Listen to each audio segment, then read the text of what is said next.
स्वागत है। अब हर रोज ध्यान में रखना 8:40 आवाज सुनाई दे रही है ना? हाँ सर। बराबर 8:40 पर ज्वाइन होना है आपको। हाँ, ठीक। हम आरंभ करते हैं। उससे पहले एक बात बताऊं कि आज सुबह ही मैंने या कल रात को ही बीए प्रथम वर्ष द्वितीय सत्र हिंदी ऐच्छिक प्रश्न पत्र क्रमांक 3 अर्थात गद्य साहित्य पर 10 प्रश्नों की 50 अंकों की एक गूगल फॉर्म परीक्षा डाली है। वो आज 12:30 बजे तक आप देनी है। हाँ, समझ में आया ना?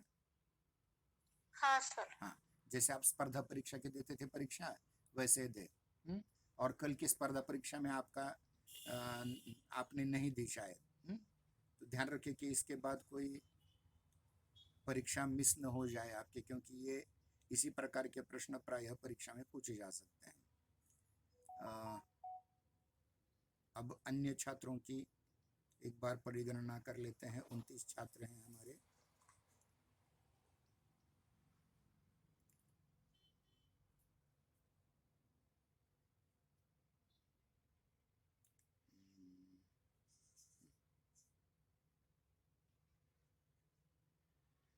दुर्गेश न्हावेकर, दुर्गा वानोळे, तुकाराम थगनारे, आदिल शेख, रोहित ननवरे, परमेश्वर भिसे, ज्ञानेश्वर मंडके, सुनील हुरदुके, हिरामण मुरमुरे, ज्ञानेश्वर मुरमुरे, अजिंक्य देवकर, मुक्ता सूर्यवंशी, अश्वजित जाधव, समाधान मोटे, श्रद्धा ढगे, मुस्कान शेख, बळीराम गोरे, संगीता भाईमारे, शिवकुमार सुरवसे, निकिता मस्के, निखिल रोकड़े, सूरज किरत कुड़वे, कार्तिक डोलारे, अंजलि काकड़े, आरती वेद पाठक, महेश भागवान, पृथ्वी राठौड़, वैष्णवी नाइक और मंगेश शिंदे।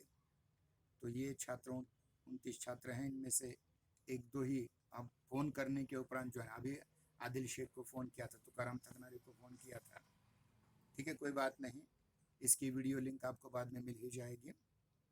आज हम अगली कहानी की ओर बढ़ रहे हैं, जिसका नाम है नारंगियाँ। देखिए, अब तक हमने इस पुस्तक में कथा यात्रा की भूमिका स्पष्ट की। उसके उपरांत जमींदार का दृष्टांत ये कहानी पढ़ाई है। उसके उपरांत एक टोकरी भर मिट्टी कहानी पढ़ाई है। उसने कहा था कहानी पढ़ाई है। इसकी 2 वीडियो भी हमने भेजे हुए हैं। 2 फिल्में जो पुराने ज़माने में आई थी और बाद में जो एक टेलीफिल्म आई थी उसके भी भेजी है। नैराश्य कहानी पढ़ाई है और पुरस्कार कहानी पढ़ाई है। कुल मिलाकर के 12 कहानियों में से 5 कहानियाँ पूर्ण हो चुकी हैं और आज हम अगली कहानी नारंगियाँ की ओर जा रहे हैं, जिसके लेखक हैं सच्चिदानंद हीरानंद वात्स्यायन अज्ञेय जी।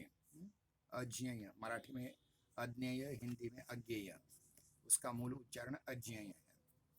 अज्ञेय जी एक बहुत ही महत्वपूर्ण लेखक हैं हिंदी साहित्य में। उपन्यास क्षेत्र में उनका शेखरिक जीवनी भाग 1 भाग 2 उपन्यास बहुत महत्वपूर्ण है। कहानीकार के रूप में भी उनकी बहुत कहानियाँ महत्वपूर्ण हैं और कवि के रूप में उनका बहुत बड़ा स्थान है। और कवि के रूप में ही आपको ज्ञानपीठ पुरस्कार भी मिला है। ज्ञानपीठ पुरस्कार जो भारत में साहित्य के क्षेत्र में सबसे बड़ा पुरस्कार माना जाता है, वह भी इन्हें प्राप्त हो चुका है। इनका पूरा नाम है सच्चिदानंद हीरानंद वात्स्यायन अज्ञेय। देखिए, अज्ञेय जी एक मनोविश्लेषणवादी साहित्यकार थे। वे मूलतः एक क्रांतिकारी थे। कांग्रेस के जो उस समय आंदोलन चल रहा था अंग्रेज़ों के प्रति, उस कांग्रेस के आंदोलन में उन्हें हिस्सा लिया था। वो जेल भी गए थे, लेकिन जेल से बाहर आने पर उन्हें ये एहसास हुआ कि अंग्रेज़ों के खिलाफ लड़ने से हम थोड़ा सा अलग काम करें, और उन्होंने लेखन का काम शुरू किया। शेखरिक जीवनी यह उपन्यास 2 भागों में उन्होंने लिखा। कवि के रूप में वो बहुत प्रसिद्ध हैं और उन्होंने हिंदी साहित्य में प्रयोगवाद इस नए काव्य आंदोलन की शुरुआत की, जो छायावाद और प्रगतिवाद के विरोध में था। उन्हें ज्ञानपीठ पुरस्कार भी मिला, कितनी नावों में कितनी बार, इस काव्य संग्रह पर। हरी घास पर, इस पर उन्हें साहित्य अकादमी पुरस्कार मिला है और अन्य भी अनेक उनके कविता संग्रह प्रसिद्ध हैं। उपन्यासकार के रूप में, मनोविश्लेषक उपन्यासकार के रूप में इन्हें जाना जाता है। कहानियाँ भी उनकी उसी प्रकार से हैं। शरणदाता जैसी कहानी उनकी प्रसिद्ध है। हिरोशिमा नाम की उनकी कविता बहुत प्रसिद्ध है, जो द्वितीय विश्व युद्ध के उपरांत लिखी गई थी। और भी बहुत सारे प्रमुख उनके लेखन का कार्य है, लेकिन उनकी प्रसिद्धि कहानियों से है और उनकी एक प्रसिद्धि नारंगियाँ कहानी से भी है। उस कहानी को हम आरंभ करते हैं। इस कहानी में भारत पाकिस्तान विभाजन के उपरांत जो लोग पाकिस्तान से भारत में आए, जिनको निर्वासित कहा जाता है, जिनको रिफ्यूजी कहा जाता है, उनकी मानसिकता को टटोलने का कार्य इन्होंने किया है। अजय जी इस कहानी में वहां से आए हुए दो भाइयों का वर्णन करते हैं। ये जो दो भाई हैं, ये दोनों के दोनों बहुत ही अच्छे व्यक्ति हैं, लेकिन फिर भी जिनका सब कुछ छीन करके, उनका घर गृहस्थी, उनका सामान, उनकी जमीन जायदाद, खेत खलिहान, सब कुछ छीन करके उनको भगा दिया गया रातों रात भारत में, पाकिस्तान से निकाल करके हैं। तो उनकी जो अन्य मनस्कता है, या यूं कहेंगे कि वो जो टूट चुका है उनके भीतर, यानी जो उनका यूं कहेंगे कि अपेक्षा भंग हो चुका है या नैराश्य आ चुका है एक प्रकार का, वह यहाँ वो बताने की कोशिश कर रहे हैं। ध्यान रहे, ये जो मानसिकता होती है अपने मूल से कटने की, ये बड़ी खतरनाक होती है। यही हम बाद में जाकर के मोहन राकेश की एक कहानी जो हमारे पाठ्यक्रम में है, परमात्मा का कुत्ता, इसमें भी देखेंगे। ये दोनों कहानियां, नारंगियां और परमात्मा का कुत्ता, भारत पाकिस्तान विभाजन के बाद जो मानसिकता आई लोगों में, खास करके पाकिस्तान से यहाँ जो भारत में रहने के लिए लोग आए निर्वासित के रूप में, उनकी मानसिकता को दर्शाने वाली दो कहानियां हैं। आरंभ करते हैं। नारंगियां, लेखक सच्चिदानंद हीरानंद वात्स्यायन उर्फ अजय जी। उस दिन जब मोहल्ले वालों ने देखा कि हरसू ने मोहल्ले के बाहर की नाम को पक्की पर वास्तव में धूल भरी सड़क पर पुआल और बोरियों का टुकड़ा बिछाकर उस पर नारंगियां सजाकर दुकान कर ली है, नारंगियां बेचने की दुकान, तो सबके सब विस्मित से ताकते रहे। हरसू और दुकान, क्या कारण है देखिए इसके पीछे, वह बाद में स्पष्ट करते हैं अगले परिच्छेद में। जब से हरसू और परसू दोनों भाई अचानक आकर मोहल्ले के सिरे की पुरानी दीवार की एक मेहराब के नीचे घर बनाकर जम गए थे, तब से किसी ने उनको काम करते हुए नहीं देखा था, या काम की तलाश भी करते हुए नहीं देखा था।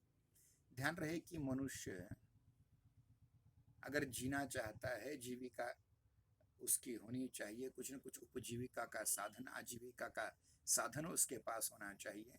लेकिन इन लोगों को काम ढूंढते हुए, उपजीविका या आजीविका के साधन ढूंढते हुए या काम करते हुए किसी ने नहीं देखा था।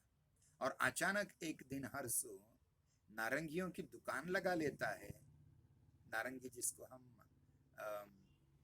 संतरी भी कहते हैं, उसकी दुकान है। तो सबको धक्का बैठा, सबको एक प्रकार से विश्वास नहीं हुआ कि ये किस प्रकार से ये काम कर सकते हैं, क्योंकि उनका इतिहास था कि ये दोनों कुछ काम नहीं करते थे। इनमें से हरसू ने नारंगियों संतरियों की दुकान डाली है। रिफ्यूजी दूसरे मोहल्लों की तरह इस मोहल्ले में भी अनेकों आए थे, जो निर्वासित, पाकिस्तान से निर्वासित होकर के आए हुए हैं, चाहे वो पूर्व पाकिस्तान हो चाहे पश्चिम पाकिस्तान हो। बहुत सारे इस मोहल्ले में भी रहने आए थे, लेकिन बहुत जल्द कोशिश कर में जुट गए थे कि वो शरणार्थी न रह करके पुरुषार्थी कहलाने के अधिकारी हो जाएं। वो किसी की रिफ्यूजी मतलब होता है शरणार्थी, दूसरे मुल्क से आए हुए लोगों को कुछ न कुछ उनके खाने पीने का प्रबंध शरण के रूप में हो जाए, वो नहीं चाहते थे। और वो चाहते थे कि वो पुरुषार्थी बन करके कुछ कमाएं, खाएं, अपनी ज़रूरतें खुद पूरी करें। लेकिन इन दोनों को ऐसा कभी नहीं देखा था, यानी कुछ न कुछ जुगत कर ली थी इन लोगों ने गुजर बसर का कोई वसीला निकाला था, कोई ना कोई काम शुरू किया था।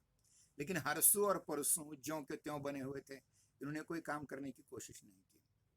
किसी ने उन्हें कभी भीख मांगते हुए भी नहीं देखा, चोरी करते भी कम कम से कम देखा था तो कभी नहीं। यद्यपि यह सब समझदार थे कि दोनों भाई अगर कुछ लेकर नहीं आए हैं और कुछ कमाते नहीं हैं तो चोरी के बिना कैसे काम चलता होगा। कुछ न कुछ चोरी करते खाते होंगे, पैसे चोरी करते होंगे, अनाज चोरी करते होंगे, खा लेते होंगे। हाँ, चोर जैसे वे दिखते भी नहीं थे, ये भी सच्चाई थी। किसी के सामने उनकी आंखें नीची नहीं होती थी। मतलब देखिए, जो कुछ चोरी करता हो, जो कोई अपराध करता हो, उसको एक प्रकार का मानसिक न्यूनगंड होता है।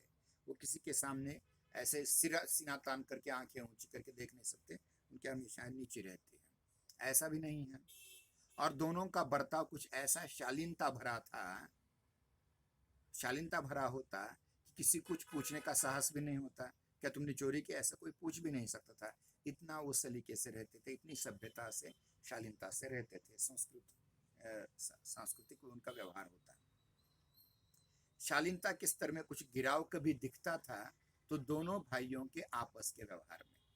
यानी लोगों के साथ वो बहुत अच्छा व्यवहार करते थे, लेकिन कभी उनकी शालीनता का व्यवहार का स्तर गिर जाता तो वो गिर जाता था आपसी व्यवहार में। मतलब हरसू परसू एक दूसरे को बुरा बोल सकते थे।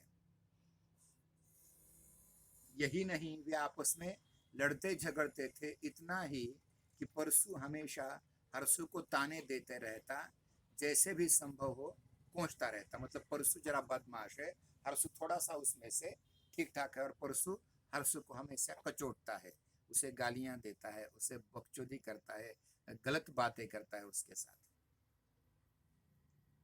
लेकिन कभी कभी वह भी बिना अपना सिर उठाए जला भुना उत्तर दे देता था। लेकिन वो कुछ मतलब शालीनता से व्यवहार करता अपने भाई के साथ, लेकिन कभी कभी सिर बिना बिना सिर उठाए कुछ ऐसी बात कह देता कि वो परसू जल भुन जाता। पछाही लोगों में, पछाही मतलब पश्चिम से ओर से, मतलब पश्चिमी पाकिस्तान से आए हुए लोगों में, मतलब सिंधी लोग ज्यादातर होंगे, वो सिंध प्रदेश से आए हुए, जिन पर पाकिस्तानी मुसलमानों ने कब्जा कर लिया है उनकी जमीन जायदाद पर, उन्होंने वहां से भगा दिया है। ऐसे लोग पछाही लोग या पश्चिम के लोग कहलाते हैं। पछाही लोगों में ऐसी बातों का फौरन तू तड़ाक और मारपीट की नौबत आ जाती है। मतलब जो पश्चिम से निर्वासित होकर लोग आए हैं, वो झगड़े के इतने आदी हैं कि कोई किसी को गाली देगा या कुछ कहेगा तो झट से तू तड़ाक आ जाएगी, गाली गलौज आ जाता और मारपीट की नौबत आ जाती। लेकिन ये दोनों शालीन बने रहते हैं। और रिफ्यूजी तो और भी आसमान उठा लेते, क्योंकि उनका सब कुछ छीना गया था। क्रोधित हो जाते थे, जिस तिस पर हाथ छोड़ते थे, मारते थे, हाथ उठाते थे। इसलिए मोहल्ले वाले इन दोनों भाइयों के इस तनाव भरे सह अस्तित्व पर और भी अचंभा कर लेते। पता नहीं कैसे जीते होंगे, पता नहीं कैसे लोग हैं ये। अचंभा करते थे, मतलब आश्चर्य होता था उन लोगों को। खैर, अब हरसू ने नारंगियों की दुकान लगा ली है, और परसू से कुछ दूर एक पुलिया पर बैठा हुआ बड़ी अवज्ञा से, अवज्ञा मतलब अवज्ञा से, मतलब उसका उपेक्षा करते हुए दुकान की ओर और हरसू की ओर ताक रहा है, देख रहा है। देखिए, हरसू ने नारंगियों की दुकान लगा ली और परसू उससे दूर, कुछ पुल की दूर, हाँ, पुल पर बैठा है। मतलब नदी का पुल जो रहता है, उस पुल पर कहीं बैठ करके बड़ी उपेक्षा से उस दुकान की ओर देख रहा है। मानो उसके मन में चल रहा है, देखो देखता हूँ तेरी दुकान कैसे चलती है। इस प्रकार का भाव उसके मन में शायद हो। इस प्रकार वह दुकान की ओर और हरसू की ओर देख रहा है। एक एक करके मोहल्ले के दो चार बच्चे नारंगियों की दुकान के आसपास इकट्ठे हो जाते हैं। इकट्ठे हो गए सारे के सारे। नारंगियों का आकर्षण तो है ही, क्यों, छोटे बच्चों को फलों और मिठाइयों का बड़ा आकर्षण होता है, क्योंकि वो उनके मिठास को, उनके पेट भरने के लिए, उनके जीवा की मिठास पूरा कराने के लिए, स्वाद पूरा करने के लिए काम को आती है। जैसे से बड़ा हो जाता है तो मीठे से नफरत हो जाती है, और मधुमेह होने पर तो मीठा खाना बंद ही हो जाता है। ठीक है, कोई बात नहीं। लेकिन यहाँ देखिए कि जो छोटे बच्चे हैं, छोटे बच्चे नारंगियों के आकर्षण से उसकी दुकान की ओर आए, और साथ ही साथ उनके मन में कौतूहल का विषय कि दुकान हर्षु की है, जिसने अब तक कोई काम नहीं किया वो काम कर रहा है।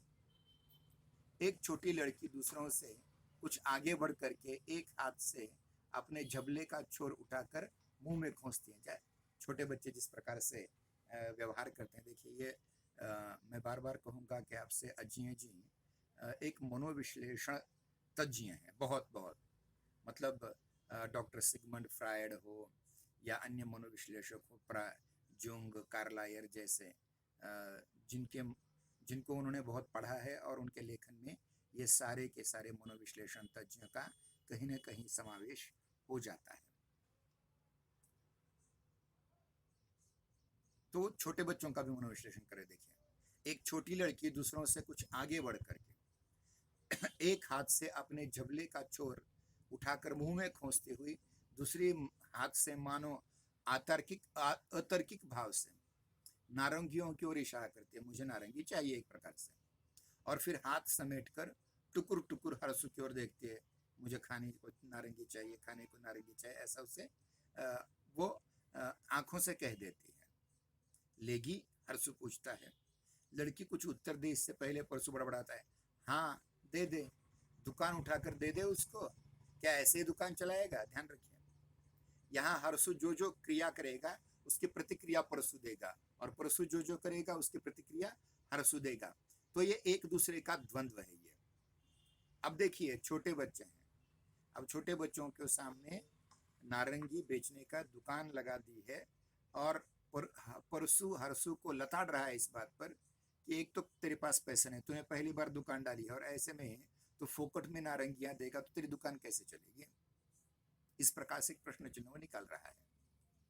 हर्षु भाई की बात को अनसुनी करता हुआ लड़की से कहता है, लेगी तो जा घर से पैसे ले आ, चार चार चार आने की एक है, 4 आने को एक, सॉरी 4 पैसे 4 आने की बात तो हमारे बचपन में हुआ करते थे, ये बहुत पुरानी बात है। तो 4 पैसे में एक नारंगी आपको मिल जाएगी खाने के लिए। तो अब परसु चुप नहीं बैठता, परसु कहता, देखिए तो ऐसे दुकान चलाएगा तू, छोटे बच्चों को फुसलाकर घर से पैसे मंगाकर मुनाफा कमाएगा? बच्चों को बिगाड़ते शर्म नहीं आती? देखिए बार बार इस कहानी में उस खंडित मानसिक अवस्था को देखना है। हर्ष और परसु केवल प्रतीक हैं। जो लोग पाकिस्तान से भगाए गए और जिन्हें भारत सरकार ने ठीक ढंग से आश्रय नहीं दिया, उन लोगों की मानसिकता को प्रकट करने वाले ये 2 पात्र हैं, ध्यान रहे। आप कितना भी कहिए, आज भी देखिए ब्रह्म देश से या बांग्लादेश से आए हुए रोहिंग्याओं को यहाँ शरण देनी चाहिए अथवा नहीं देनी चाहिए, इस पर बहुत सारा वाद विवाद हो रहा है। मैं उस वाद विवाद में नहीं जाता, लेकिन सच्चाई यह है कि सरकार का भी पक्ष आपको ध्यान में रखना पड़ेगा कि कितने शरणार्थियों की व्यवस्था सरकार कर पाएगी, ये भी सच्चाई है। और जो लोग शरण लेने के लिए आए हुए हैं, जो अपना मुल्क अपना वतन छोड़ करके आए हैं, उनकी मानसिकता क्या होगी कि दूसरों के सामने भीख मांगते समय, उनकी क्या अवस्था होगी दूसरों से भीख मांगते समय, ये भी ध्यान आपको रखना पड़ेगा। मतलब अजिए जी की कहानी में मनोविश्लेषण शास्त्र बहुत महत्वपूर्ण है। अब वो देखिए लताड़ रहा है दूसरी ओर, तो तू ऐसे दुकान चलाएगा, तू छोटे बच्चों को फुसलाकर घर से पैसे मंगवाकर मुनाफा करेगा? बच्चों को बिगाड़ते शर्म नहीं आती? भाइयों में झगड़ा हो रहा है या नहीं, बच्चों की समझ में नहीं आ रहा है, क्या चल रहा है इन दोनों के बीच? क्योंकि ऐसे समस्वर और तटस्थ भाव से झगड़ा होते उन्होंने कभी नहीं देखा। मतलब परसु बोल तो रहा है, लताड़ तो रहा है, लेकिन ऐसा समस्वर है कि उसमें कोई उतार चढ़ाव नहीं है, गाली गलौच नहीं है, चिल्लाना नहीं है, चीखना नहीं है, जो आमतौर पर झगड़ों में देखा जाता है। लेकिन वातावरण में कहीं पर तनाव जरूर है, ये वे समझते हैं, बच्चे समझ रहे हैं कि दोनों में कुछ तनाव है। लड़की एक बार हर्षु की ओर और एक बार परसु की ओर देखती है, और फिर रुआसी सी हो जाती है, रोने को आ जाती है, क्योंकि उसे तो नारंगी चाहिए, उसके पास पैसे तो नहीं है, अब करेगी क्या? हर्षु एक क्षण के लिए उसकी ओर देखता है और 2 नारंगियां उठाकर उस लड़की को देता है। देखिए, अब ठीक है, पैसा कमाना न कमाना ये बात अलग है, लेकिन किसी भूखे को भूखा रखना, खास करके जब उसके पास कोई पैसे न हो, तो ये मानवता को कलंक लगाने वाला है। वो 2 नारंगियां उठाकर उस लड़की को दे देता है। ले, रो मत, ले जा, पैसे जब होंगे तब दे दे, उधारी, नहीं तो नहीं सही। ठीक है, तुम्हारे पास जब पैसे आ जाएंगे, 4 पैसे की 2 मतलब 8 पैसे आ जाएंगे, तब तू पैसे मुझे दे देना, नहीं दे तो भी कोई बात नहीं। परसु असंपृक्त भाव, असंपृक्त भाव मतलब उसमें कहीं भी संपर्क न हो उसका, असंपृक्त, संपर्क के बिना का भाव। संपृक्त संस्कृत शब्द है जिसका अर्थ होता है जुड़ाव। बिना किसी जुड़ाव, बिना किसी लगाव से आकाश की ओर देख रहा है, मानो उसने यह देखा ही न हो, न उसे इस सब से कोई मतलब हो, लेकिन वह वही समस्वर में कहता है, हाँ हाँ बाप का माल है, दे दे, दे दो, कल देखूंगा कहाँ से और माल लाएगा और दुकान चलाएगा। अगर इसी प्रकार से दुकान की सारी नारंगियां तो बच्चों को फोकट में देता रहेगा, हाँ, मुफ्त में देता रहेगा, तो अगले दिन दुकान सजाने के लिए पैसा कहाँ से आएगा। बड़ी फैयाजी दिखाने चला है। फैयाजी मतलब दरिया दिली, दानशूरता। सब साले रिफ्यूजी जैसे घर के नवाब होते हैं, गाली दी लगभग। साले रिफ्यूजी मतलब निर्वासित लोग, ऐसा लगता है मानो अपने घर के कोई नवाब हों। इस प्रकार से हरसू एक बार भाई की ओर देखता है और फिर चुप रहता है। लड़की चली जाती है। बोरिया झाड़कर फिर बिछा दिया गया है। नारंगी कपड़े से रगड़ रगड़ कर चमका दी गई है। ऊपर नीम की पत्तियां, मतलब वृक्ष था नीम का, कड़ू नीम का, नीम की पत्तियों की हल्की सरसराहट सुनते हुए हरसू सोचता है उसका दिन इसी के सहारे जैसे से कट जाएगा। ध्यान रखिए, जिस व्यक्ति की मानसिकता का खंडन हो चुका हो, जिस व्यक्ति को उसके चलते हुए घर से सिर्फ कपड़ों के साथ भगाया गया हो, उसको किसी तरह से जिंदगी काटनी है, और ये सोच रहा है, हरसू ये सोच रहा है कि चलो इस बहाने से दिन तो कट जाएगा। ये बहुत बड़ा आघात होता है मन पर मनुष्य के, और उसे किसी तरह जीना है।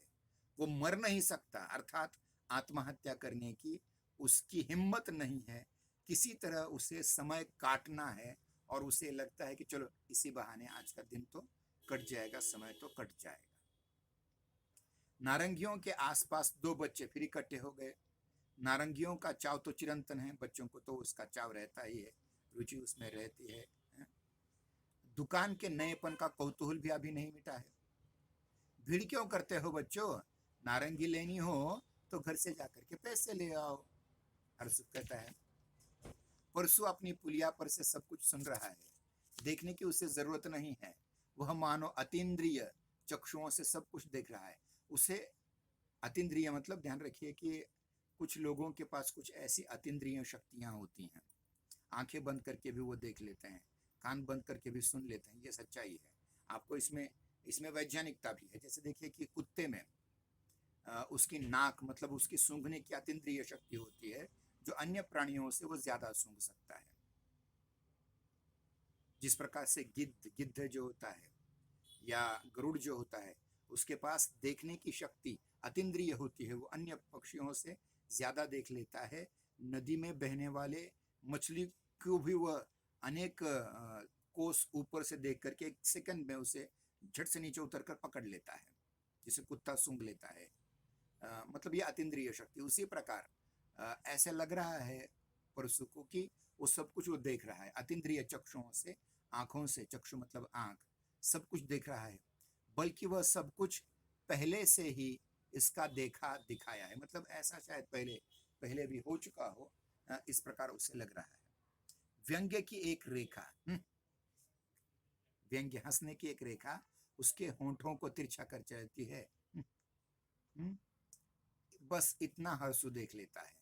परसु जानता है कि वह देख लेगा, उसके द्वारा देखी जाने के लिए ही वहां तक ले आया था। इस प्रकार के व्यंग्य की रेखा इस प्रकार से। बच्चों की टोली में से दो एक अलग होकर के चले जाते हैं। थोड़ी देर बाद एक लौटकर आता है, उसकी चाल बता रही है कि उसके हाथ में इकन्नी है। इकन्नी है मतलब एक आना है उसके पास। एक मिनट, हाँ, एक फोन आया है, मैं उस फोन को रिसीव कर लेता हूँ, शायद महत्वपूर्ण हो।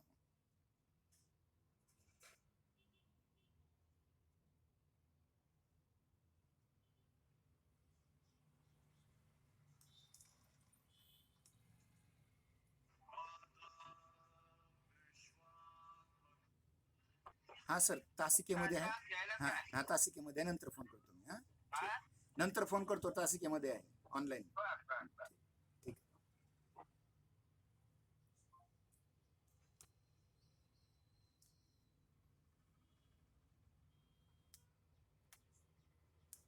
बच्चों की टोली में से एक दो एक अलग होकर चले जाते हैं। थोड़ी देर बाद एक लौट कर आता है, उसकी चाल बता रही कि उसकी मुट्ठी में इकन्नी है, एक आना है।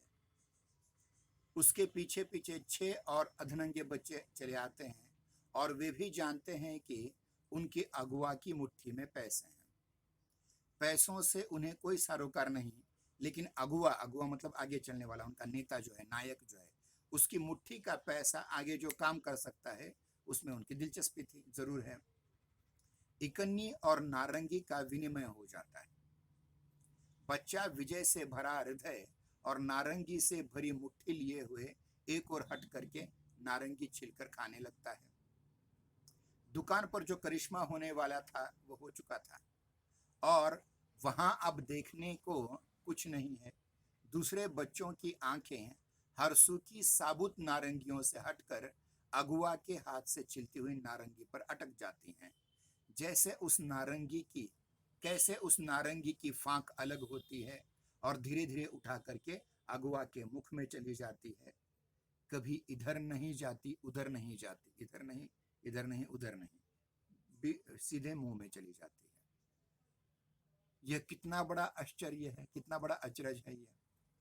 परसू गर्दन जरा एक ओर मुड़कर कहता है, अबे इन सबको भी कह देना घर जाकर के पैसे ले आए, गाड़ कर रखे होंगे पैसे इन्होंने, सब लाकर तुझे दे देंगे।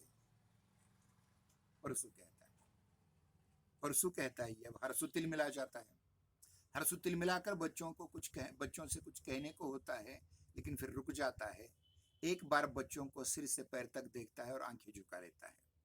बच्चे अधनंगे हैं, इसका अर्थ, ठीक अर्थ उसके मन में बैठता है कि उनके पास नारंगियां खरीदने के पैसे नहीं होंगे। इस मोहल्ले में बच्चों को निचले आधे शरीर में या तो कुछ पहनने का रिवाज नहीं है, इसलिए अधनंगे का मतलब यही हो सकता है कि उनका ऊपर का शरीर भी ढका नहीं, मतलब चड्डी पहनने का रिवाज ही नहीं है इस मोहल्ले में और ऊपर भी कुछ पहना नहीं है। हरसू आंखें झुकाए गट से थूक का घूंट निगलता है। थूक का स्वाद कुछ नहीं होना चाहिए, पर हरसू के लिए वो घूंट कितना कड़वा है यह उसके दबे होठों से दिख जाता है। अब देखिए, वैसे भारत विभाजन पर, मतलब पाकिस्तान बनने पर, पाकिस्तान में के हिंदुओं को ही बहुत कुछ सहना पड़ा, ऐसा नहीं है, यहाँ के लोगों को भी बहुत कुछ सहना पड़ा। दरिद्रता का साम्राज्य दोनों ओर था। जो रिफ्यूजी थे, मतलब जो निर्वासित थे, वो भी दरिद्र थे, और जो इन रिफ्यूजियों को आश्रय देने वाले हैं वो भी दरिद्र, उनके भी शरीर पर कोई कपड़ा नहीं है। ऐसी अवस्था में वो करेंगे क्या? ठीक है, आज यहाँ तक हमारी कहानी को हम पूरी कर देते हैं। कल की तासिका में इस कहानी को हम पूरी रीति से आपके सम्मुख प्रस्तुत करके यहाँ ठहर जाते हैं। और कल फोन करने की जरूरत नहीं पड़नी चाहिए, इतना ध्यान में रखिए। बराबर 8:40 पर आपको इस गूगल मीट में शामिल होना ही है। और फिर से कह रहा हूँ कि आज सुबह या कल रात को जो मैंने लिंक दी हुई है उस पर कथा यात्रा की भूमिका और जितनी भी कहानियाँ हैं इसमें, पहली कहानी जमींदार का दृष्टांत से लेकर के अंतिम कहानी सपना तक, कुछ प्रश्न पूछे गए हैं, 10 प्रश्न पूछे गए हैं, उनके उत्तर आपको देने हैं। प्रत्येक प्रश्न 5 अंक का है, कुल मिलाकर 50 अंक की परीक्षा है। वो आप अवश्य दें और अन्य को भी देने लगाएं। यही आपसे हाथ जोड़कर नम्र विनती है कि आप स्वयं पढ़ें, क्योंकि 29 तारीख से हमारी परीक्षाएं फिर शुरू होने वाली हैं। 6 कहानियां हमारी हो रही हैं, अभी बहुत सी कहानियां बाकी हैं। 18 कहानियों में से 6 कहानियां हो चुकी हैं, अभी 12 कहानियां बाकी हैं। तो जल्दी जल्दी हम इसको समेटने का प्रयास करेंगे। धन्यवाद। जय हिंद, जय नागरिक।